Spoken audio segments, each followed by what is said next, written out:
let's do a few more examples to find the limits of accuracy for different things. These are the 4 questions I'll be tackling today. If you want to go to a specific one, by all means, they're all very similar, so once you've got a few of them, you'll understand how to do these questions. So let's start. We need to find the limits of accuracy for 9 centimeters, which has been rounded to the nearest centimeter. The first thing we need to do is find the lower bound. This is the lowest it could have been before the number was rounded up to 9 centimeters. So we've got to think first, is 9 centimeters discrete or continuous? Well, we know that 9 centimeters is a continuous variable because length can be any value whatsoever. So the lower bound will be 8.5 centimeters because that's the lowest it will be, so that when they round it to the nearest centimeter, you get to 9. So I'm going to box that because this is the correct answer. The upper bound is the highest it could be before it's rounded down. For continuous data, you remember, it will be very, very, very close to 9.5 centimeters, but not quite.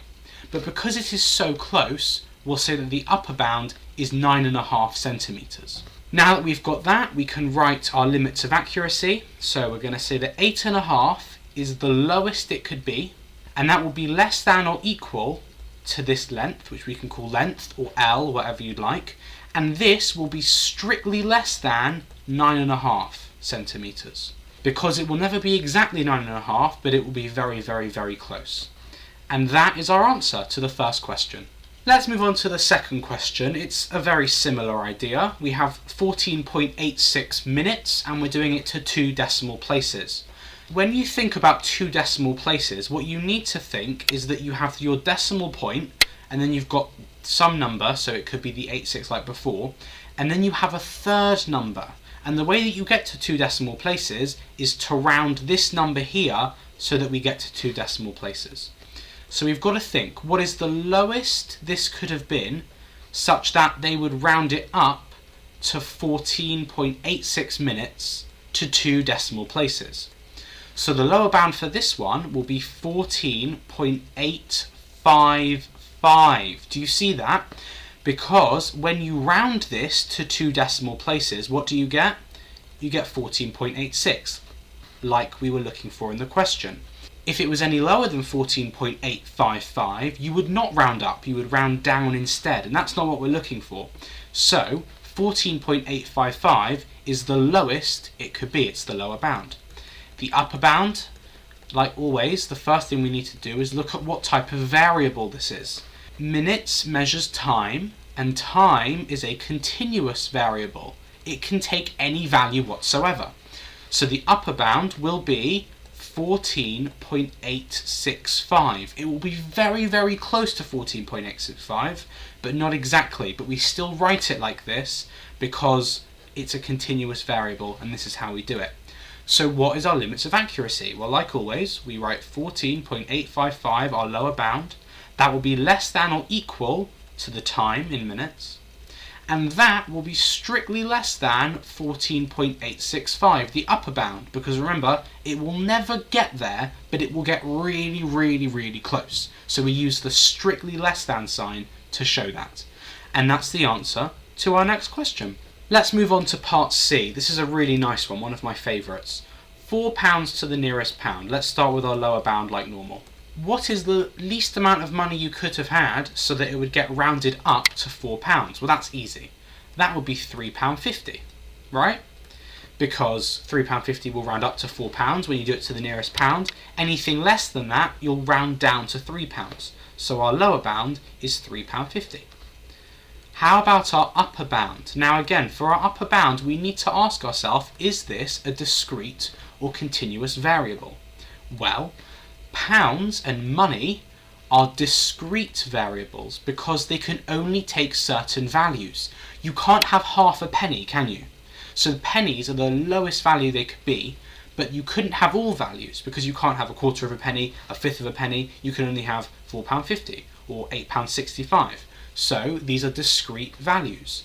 So the upper bound will be £4.49 because £4.49 will round down to £4, But if you had, say, £4.50, what would you round that to? Well, you'd round that to £5. But we're not looking at £5, we're looking at £4. So we know that our upper bound will be £4.49.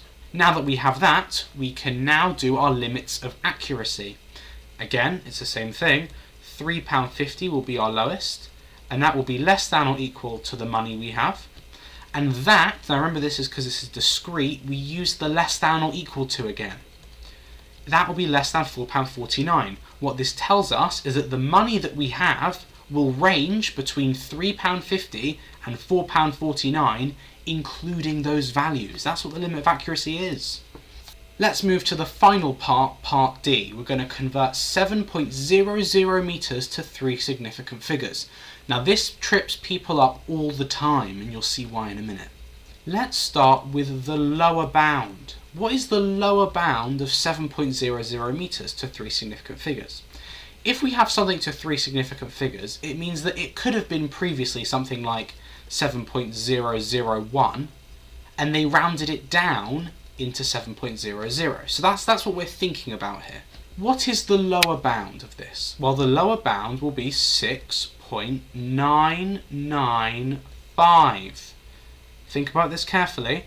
If you rounded 6.995 to 3 significant figures, this would become 7.00. We've worked out that 6.995 is the lower bound, and it's a bit of a tricky one because you have to go down a number and all these 9s show up, but it's all good once you work this out. Now let's do the upper bound. What is the upper bound? Well, we need to first ask ourselves, is this a discrete or continuous variable? Well, it's length, and length can take any value whatsoever. So this is going to be continuous. It's a continuous variable. So what is the upper bound? Well, remember as we said, it's going to be 0.005. Because although it will never be 0.005, it will get so close that we can call it that. And you can also see that this will get rounded down to 7. And there's no higher number that will do that. So now that we've worked out our lower bound and our upper bound, we can do the limits of accuracy. So what are the limits of accuracy? We write down the lower bound, that's 6.995, and we know that's going to be less than or equal to our length, and this, because it's continuous, will be strictly less than 7.005. It will never quite get to 7.005, but it will get extremely close. And here is our limits of accuracy written out. That's all the questions for now. Any other questions given are just harder versions of these where you need to do a bit more here and there. But this is the essence of everything. And with this knowledge, you can accomplish all of these questions.